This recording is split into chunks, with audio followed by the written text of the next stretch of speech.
آپ نے یہ تو سنا ہوگا کہ اسلام میں چوری کی سزا ہاتھ کاٹنا ہے، یعنی اگر کوئی آدمی چوری کر لے تو اس کی سزا کے طور پر اس کے ہاتھ کاٹے جائیں گے۔ لیکن آپ کو یہ نہیں پتا ہونے کا کہ کتنے مال کی چوری کرے، کون آدمی چوری کرے اور کس کی چوری کرے تو چور کے ہاتھ کاٹے جائیں گے۔ تو آج کی اس ویڈیو میں ہم تفصیل کے ساتھ یہی بیان کریں گے کہ چور کے ہاتھ سزا کے طور پر کب کاٹے جاتے ہیں۔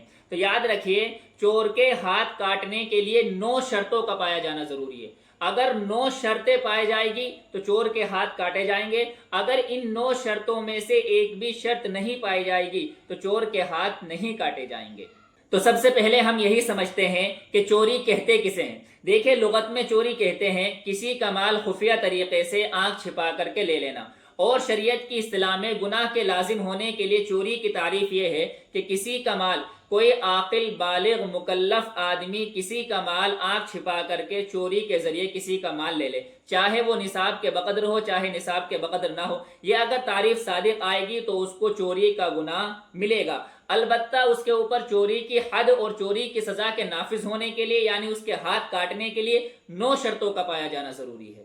نمبر 1، چور مکلف اور صحیح سالم ہو، عاقل ہو، بالغ ہو اور اس کی بینائی موجود ہو، یعنی اندھا نہ ہو اور اس کی زبان سے وہ بولتا ہو، گونگا نہ ہو۔ اسی طریقے سے اس کا بایاں ہاتھ اور دایاں پیر صحیح سلامت ہو۔ اگر چور کے اندر یہ صفتیں پائی جاتی ہے تو اس کے ہاتھ کاٹے جائیں گے، ورنہ اس کے ہاتھ نہیں کاٹے جائیں گے۔ لہذا اگر بچہ چوری کرتا ہے تو اس کے بھی ہاتھ نہیں کاٹے جائیں گے، کوئی پاگل چوری کرتا ہے اس کے بھی ہاتھ نہیں کاٹے جائیں گے، چوری کرنے والا اندھا ہے تو بھی اس کے ہاتھ نہیں کاٹے جائیں گے، چوری کرنے والا گونگا ہے تو بھی اس کے ہاتھ نہیں کاٹے جائیں گے۔ اسی طریقے سے اگر چوری کرنے والے کا بایاں ہاتھ اور دایاں پیر صحیح سالم نہیں، یعنی وہ معذور ہے، اپاہج ہے، تو بھی اس کے ہاتھ نہیں کاٹے جائیں گے۔ نمبر 2، ملکیت کا ہونا، یعنی چور نے جو چیز چرائی ہے وہ کسی دوسرے کی ملکیت ہو، یا تو کسی ایک فرد کی ملکیت ہو یا کسی جماعت کی ملکیت ہو، اور دوسرے اس چیز میں، یعنی جو چیز چور نے چرائی ہے وہ اس کی اپنی ملکیت نہ ہو اور نہ ہی اس میں اس کی ملکیت کا کوئی شائبہ ہو۔ اسی طریقے سے جو چیز چور نے چرائی ہے وہ اس میں تمام لوگوں کے حقوق مساوی نہ ہو۔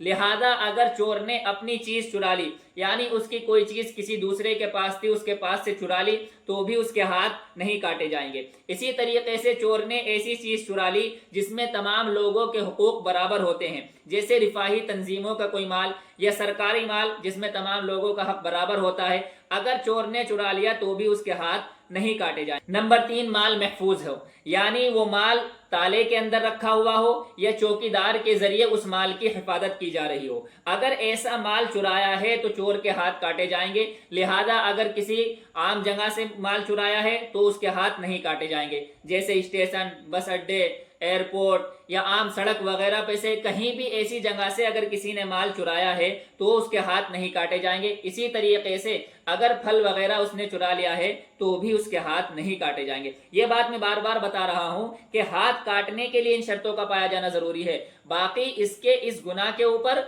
حاکم وقت جو چاہے وہ سزا دے سکتا ہے۔ نمبر 4، جس چیز کو چرایا ہے وہ چیز شریعت کی نظر میں مال ہو۔ اگر وہ چیز شریعت کی نظر میں مال نہیں ہے تو بھی اس کے اوپر حد سرقہ یعنی چوری کی حد جاری نہیں ہوگی۔ جیسے اگر کسی آدمی نے شراب چرا لی تو اس کے اوپر حد سرقہ جاری نہیں ہوگی، اس کے ہاتھ نہیں کاٹے جائیں گے، کیونکہ شراب شریعت کی نظر میں مال نہیں ہے۔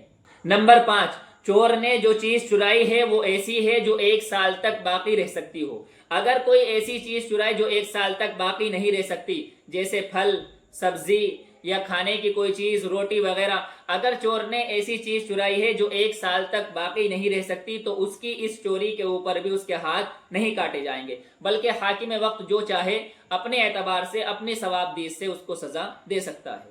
نمبر 6، جو چیز چرائی ہے وہ شرعی نصاب کے برابر ہے۔